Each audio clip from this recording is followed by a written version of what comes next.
Je voudrais commencer en disant que pas loin d'ici, il y a 35 ou 38 ans, il y a eu une réunion où il y avait Xavier Florin qui faisait un cours sur la biodynamique. À cette époque, elle était immensément confidentielle et que je suis sorti au bout d'une heure en disant qu'est-ce que c'est que ces imbécilités. Donc, je vais essayer de ne pas paraître trop abstrait, mais la biodynamie est un mystère. Il faut la comprendre comme un mystère parce que tous ceux qui la pratiquent savent qu'on a quelques grammes, ou au pire une centaine de grammes hectares, et qu'on sait que sur le plan des lois du physique, ça ne peut pas fonctionner. C'est ça ce qui a été très perturbateur pour le monde scientifique, c'est que le monde scientifique, en réponse à un monde de superstition qui était là jusqu'à la fin du XIXe siècle, s'en est tenu rigoureusement à ce qui est visible.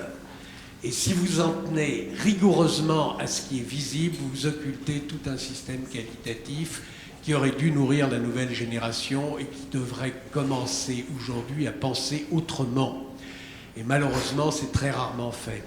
Alors, pour démarrer d'une manière concrète, en m'adressant à des gens qui sont surtout des viticulteurs, nous entrons bientôt dans le mois de mars, nous allons voir des bourgeons, des yeux minuscules, inexistants, qui vont en l'espace de quelques mois devenir des sarments, devenir des feuilles, sur lesquelles vont apparaître des fleurs. Et ces fleurs, grâce à une inversion des forces entre la gravité et l'attraction solaire, vont devenir des raisins et vont s'intérioriser, non pas pour nous faire plaisir, mais pour faire des pépins. Et le pépin est porteur de la survie de la race. Il faut donc prendre conscience que chaque année, vous avez plusieurs tonnes de matière par hectare qui apparaissent sur un même lieu. Ça nous paraît automatique et on est en train d'apprendre que ça ne l'est pas. Et il est très important d'insister sur les raisons qui font que ça ne l'est pas. Ça fait partie de l'essence profonde de la biodynamie. Donc, c'est plusieurs tonnes de matière par hectare. Si vous enlevez l'eau, ça s'appelle la matière sèche, 94% environ, c'est de la photosynthèse. Ça vaudrait un mois de réflexion. La photosynthèse, c'est quoi? C'est un mot qui n'est pas très beau, mais qui veut dire que la plante a cette faculté extraordinaire de saisir de l'intangible. Appelez-la lumière, appelez-la énergie solaire, énergie stellaire, énergie planétaire, énergie... ce que vous voulez. Mais je veux dire, elle saisit de l'intangible et elle le rend visible. Donc, tous les ans, la plante incarne l'invisible en visible. Et nous, en tant que viticulteurs, si on veut arriver à survivre, excusez-moi d'employer le terme survivre, mais la viticulture appartient presque déjà un peu au passé. C'est l'agriculture qui va prendre le relais du fait de quantité de problèmes qu'on n'aura pas le temps de traiter dans cette introduction. Mais si on veut survivre, le seul marché en expansion aujourd'hui, c'est aboutir à la vérité d'un goût. La vérité d'un goût, c'est quoi? C'est le fait qu'on aide une plante sur un lieu qui doit lui convenir, donc il faut que ça soit un lieu à vigne, il faut que ça soit un cep bien né, ça pose le problème des clones, il faut que ça soit un porte-greffe adapté, pas simplement planifié en fonction d'une date de vendange. C'est tout un raisonnement qualitatif qu'il faut ramener. Et grâce à ça, on aura finalement une harmonie, puisque la plante, elle incarne des forces. La biodynamie, on va le voir, n'est qu'un appel à des forces. Et quand vous aurez une harmonie d'incarner dans votre raisin, vous aboutirez à quelque chose qui est exactement l'antipode de ce qui nous a été enseigné, c'est-à-dire ne rien faire au cellier. Je ne vais pas insister sur le fait que vous savez tous qu'en tuant la vie des racines par des désherbants, c'est-à-dire en tuant la mycorhize, on ne nous a jamais dit qu'un désherbant, je dirais, tuer les micro-organismes et que sans micro-organismes, en aucun cas une plante ne peut se nourrir d'un sol. C'est un scandale. On ne nous a pas appris qu'en faisant un systémique extrêmement pratique, bien entendu, pour limiter l'agression des maladies, que l'on ne cherche pas à comprendre en profondeur, on verrait sur la flavescence, c'est un très beau sujet de discuter de la flavescence sur le plan des lois énergétiques. Et à ce moment-là, vous avez une photosynthèse qui est troublée, perturbée. L'organe qui doit saisir le monde de la lumière et de la chaleur, l'organe qui doit incarner le subtil dans l'élégance de ce que sera un vin, Cet organe-là, on l'empoisonne avec des molécules de synthèse. Quand vous mettez ça à jour, vous vous dites, mais quel est ce piège diabolique dans lequel on a été informé? Diabolique est le terme. Hein.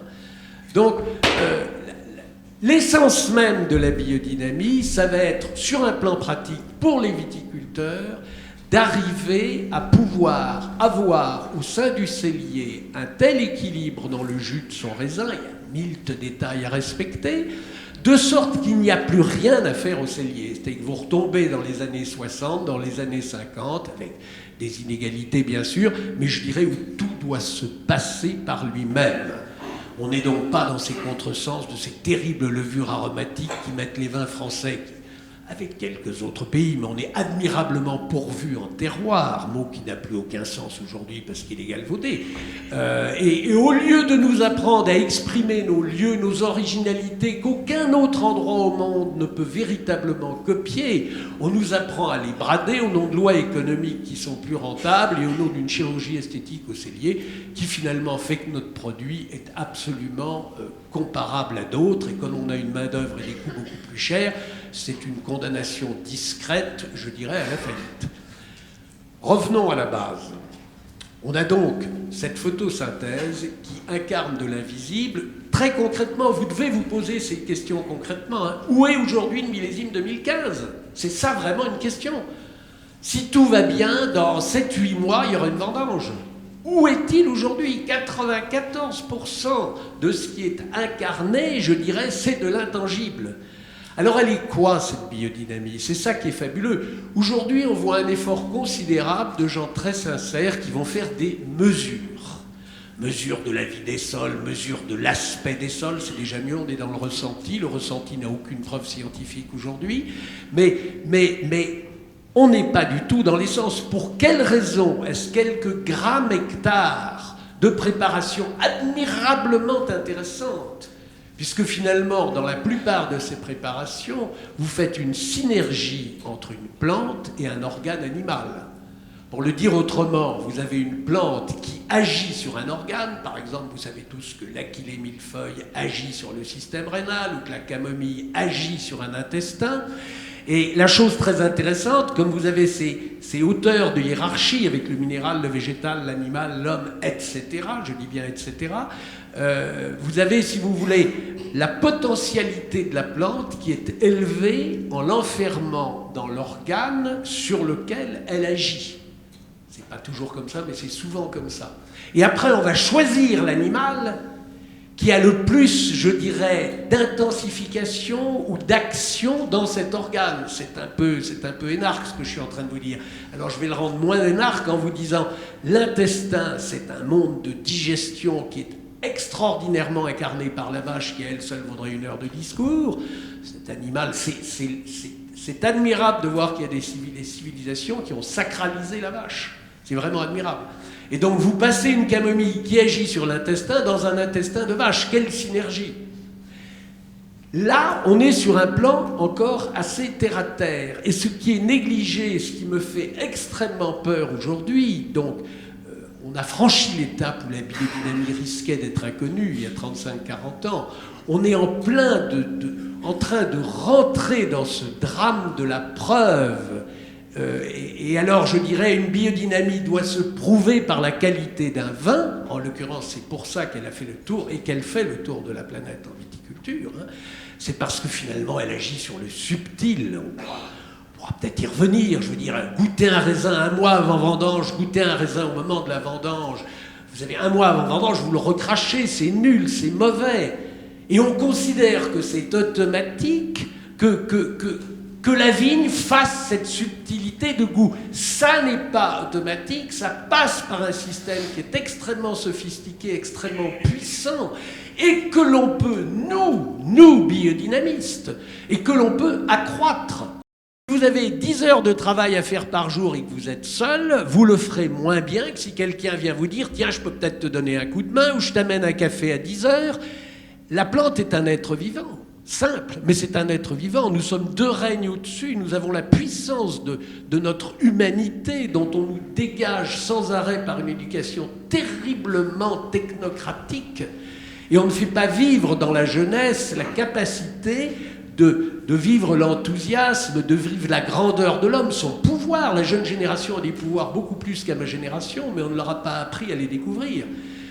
Et vous voyez, on peut parfaitement, en pensant un peu plus les préparations biodynamiques, biodynamie recette, non, non et non. C'est le plus grand danger aujourd'hui, la biodynamie recette.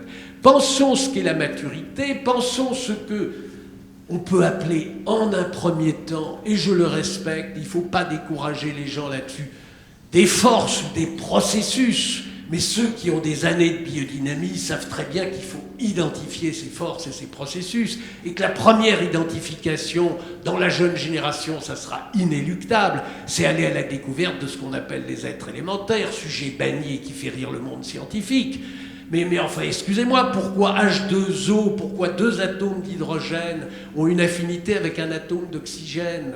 Qu'est-ce qui fait la cohérence des lois de la chimie? Quels sont ces arrière-plans? Comment agissent les simples solides platoniciens? Regardez les atomes, ils se mettent en octaèdre, en dodécaèdre, en cube, et l'autre là par 3, en triade. Bon, bref, vous voyez, mais je veux dire, ces affinités, ce sont des forces. La biodynamie, c'est quoi? C'est pas la recette, je fais mon truc. C'est un supplice, à mon avis, pour Steiner, quand il a donné la biodynamie, de voir qu'on est en train de la figer comme un rhumatisme. Bien entendu, il ne s'agit pas de remettre en question les préparations, etc., mais il s'agit d'abord de les vivre. Et pour les vivre, il faut d'abord comprendre ou essayer de comprendre, ou que l'on enseigne tout ce système qui donne la vie à la Terre. Ça, c'est peut-être la phrase la plus importante. La Terre ne possède pas la vie, la Terre reçoit la vie. Si vous mettez un grand plastique autour de la Terre, mais je vais vous dire, les forces, c'est en train de se produire, hein, c'est en train de se produire. Les forces de vie descendent moins bien. Quand vous voyez le projet de Branson, qui devrait être réalisé avant 2020, où on envoie 650 satellites à 1500 km de hauteur pour que chaque mètre carré de la Terre reçoive Internet et l'éducation du monde, et ça crée des emplois. Quelle salade! Enfin, sans faire de politique, je dirais, ça sent un peu « je suis Charlie », vous voyez ce que je veux dire? Mais faisons preuve de conscience, parce que « je suis Charlie », ça a créé la guerre de 14-18 avec l'assassinat de Sarajevo. Il faut aller plus profondément dans les lois de la conscience. Et il faut sans arrêt se demander, quand vous voyez la beauté d'une fleur qui apparaît, mais quelle est la mutation qui s'est faite? Quelles sont les forces qui sont en jeu? À qui puis-je m'adresser, moi, être humain, dans l'utilisation de mes biodynamies, pour arriver à mieux le faire vivre? Vous savez que si vous donnez une recette de cuisine à 100 personnes, il y en a 2 qui vont la réussir mieux. Pourquoi ils vont la réussir mieux? Ils vont la réussir mieux parce qu'ils la vivent. Aujourd'hui, si vous voulez, la biodynamie tombe dans le monde de la recette. Alors, t'as fait quand ton 501? Et puis moi, j'ai fait un 500. T'en as fait 2? Non, j'en ai fait 3. Bon, c'est pas mal, mais j'ai envie d'agiter un drapeau. Attendez, le chemin continue. Essayons de comprendre ce qu'on fait. Et vous verrez, par exemple, au moment magique de la dynamisation, tout ça, ça donne quand même accès d'un côté ou de l'autre à une certification biodynamie. C'est ça le danger de la biodynamie recette, hein, parce que la biodynamie recette, c'est un marché. Vous avez beaucoup de gens qui arrivent à la biodynamie parce que c'est un marché. Très bien. Mais il y a aussi des gens, quelqu'un le disait l'autre jour, et c'est vrai, qui au début viennent pour un marché, qui après sont aspirés par autre chose. C'est juste aussi. Mais il est temps urgent de donner la connaissance de ce monde subtil, ou d'aider à approcher ce monde subtil, qui permet de comprendre comment le subtil s'incarne dans le terrestre. J'ai envie de vous prendre un exemple un peu trivial. Regardez par exemple un nouveau-né. Mais c'est un supplice. Il y a un nouveau-né de 3 jours. Il a un mal fou à se mettre dans ce machin qu'on appelle un corps humain. Il tousse, il a du mal à avaler, vous lui présentez une nourriture, il n'en veut pas. Il souffre là. Vous voyez, il faut apprendre les lois terrestres. Et bien de la même manière, nous, incarnés, on doit apprendre les lois célestes, parce qu'elles n'ont qu'une idée, c'est être là pour nous aider sur notre plan terrestre. Alors, sollicitons-les, faisons des expériences, oui, mais ne nous limitons pas aux expériences, parce que si vous voyez effet, pas effet, je dirais on est dans un monde encore extrêmement primaire. Vous n'allez pas, quand un peintre, un Chagall ou que sais-je fait une toile, alors vous avez mis du rouge, monsieur, pourquoi? Mais est-ce que ce rouge était justifié? atelier. Alors qu'est-ce que vous avez mangé hier? Vous voyez, je dirais non, non, l'inspiration c'est quelque chose qui arrive, la globalité au lieu... Regardez la dégustation des vins. Aujourd'hui, quand vous dégustez un vin, on le découpe en 50 tranches. Ah, il a eu la moyenne, il n'a pas eu la moyenne. Il se trouve que très souvent, le vin qui représente le mieux l'âme d'un lieu, je ne dis pas the best of the best, cette terrible définition qui fait qu'au nom du meilleur, on perd l'essentiel.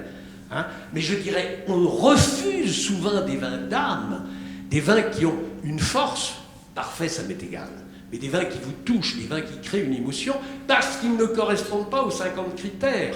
C'est très difficile de marier le terrestre et le céleste. Il y a un très gros effort aujourd'hui en biodynamie sur le terrestre, mais le plan céleste, celui qui courtise le subtil, celui qui permet de s'abstenir de tout travail au cellier, je dirais ça, c'est là où une recherche doit être faite.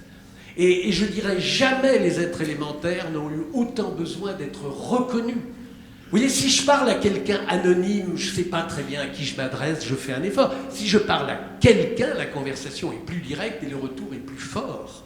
C'est ça dont il faut parler aujourd'hui. Et ça, je dirais, c'est un discours inaudible sur le plan des lois que le scientifique impose. Mais je dirais, nous, biodynamistes, nous n'avons pas à être prisonniers de ces lois. Nous avons à faire preuve d'une ouverture d'esprit pour aller dans ce sens, certainement. Mais nous n'avons pas à être prisonniers de ces lois. Nous avons absolument la possibilité d'être créatifs. Et vous verrez que c'était un des reproches qui avait été fait à Maria Thune, dont je profite de dire que chère Maria Thune n'avait absolument pas envie que son calendrier soit un esclavage.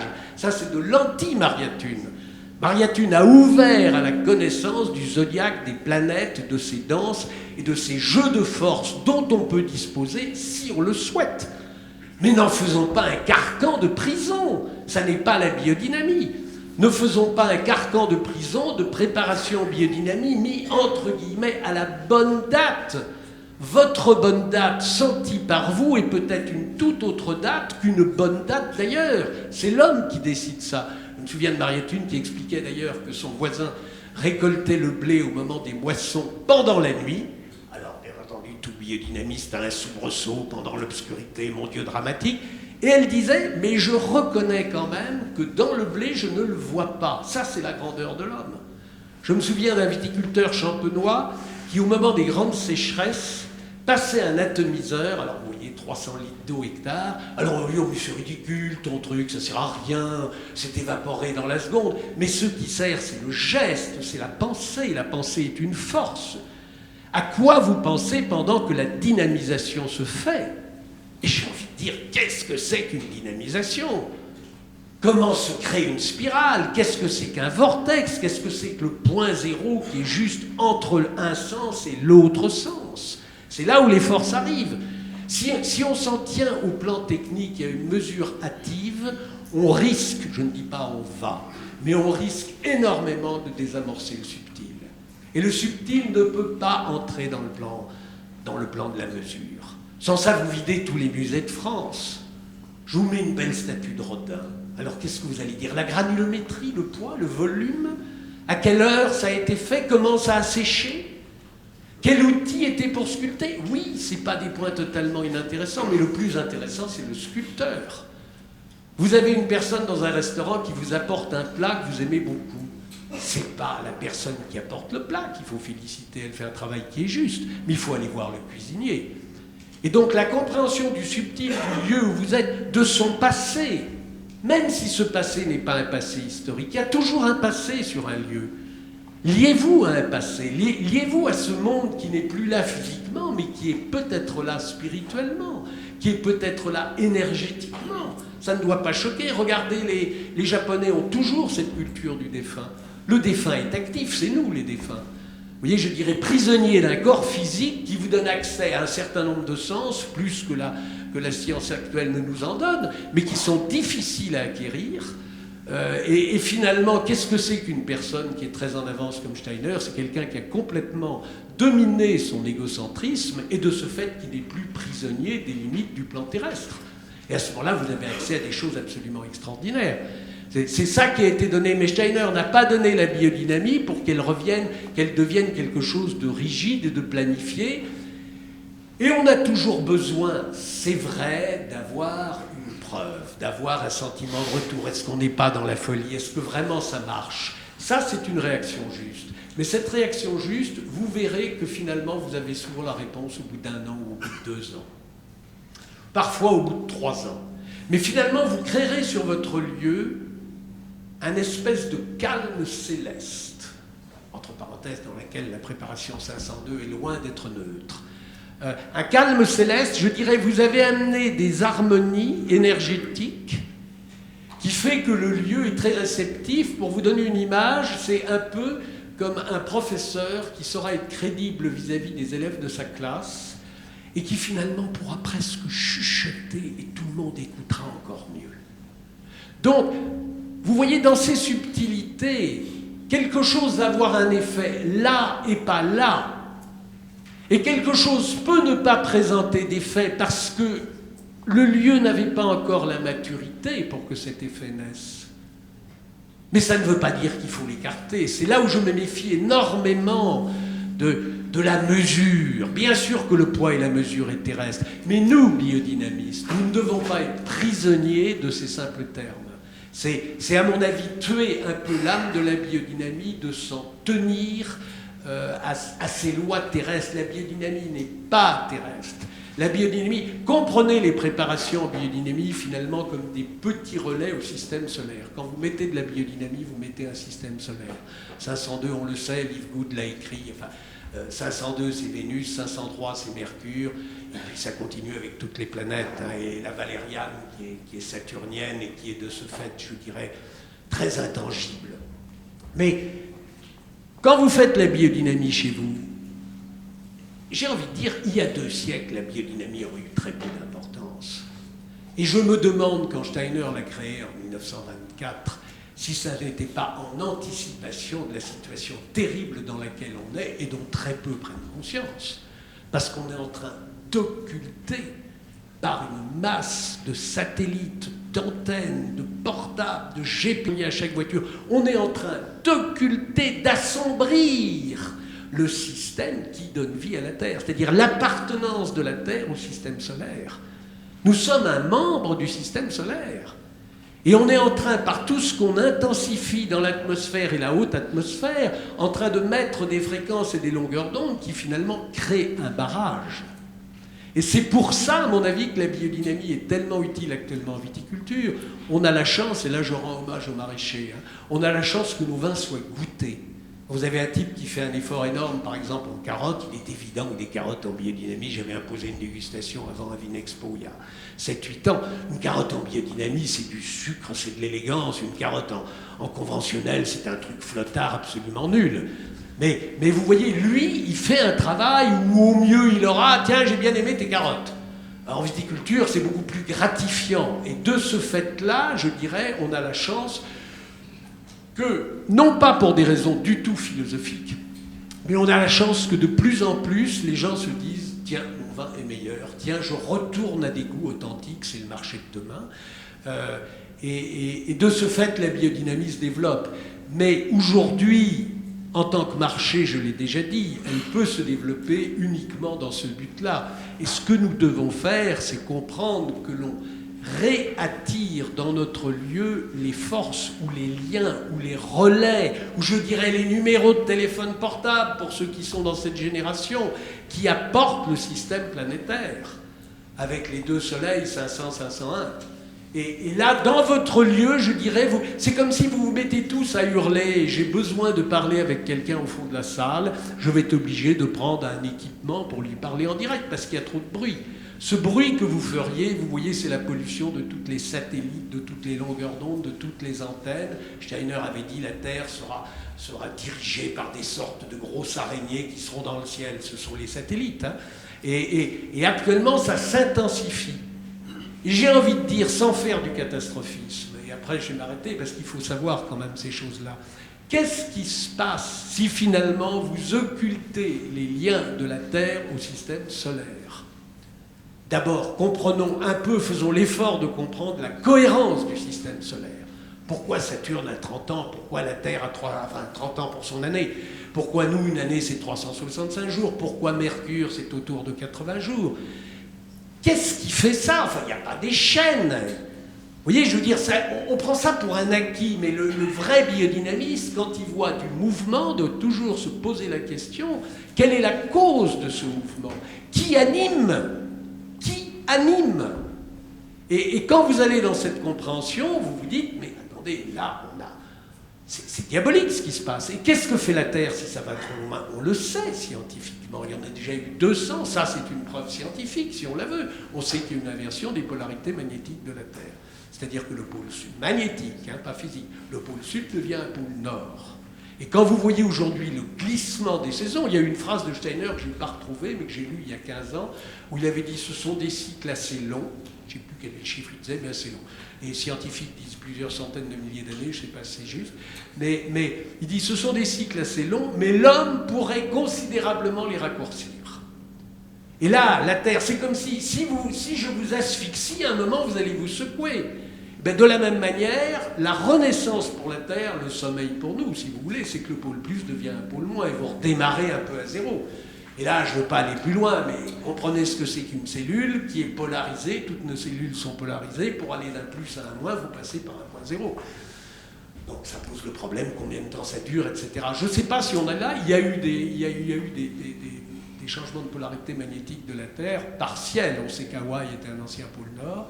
Mais je veux dire, c'est ça dont on parle aujourd'hui. Et la biodynamie, c'est le remède à ça. Donc faisons l'effort de conscience de se dire avec quoi on travaille, à qui s'adresse-t-on, quelles sont ces forces qu'on utilise.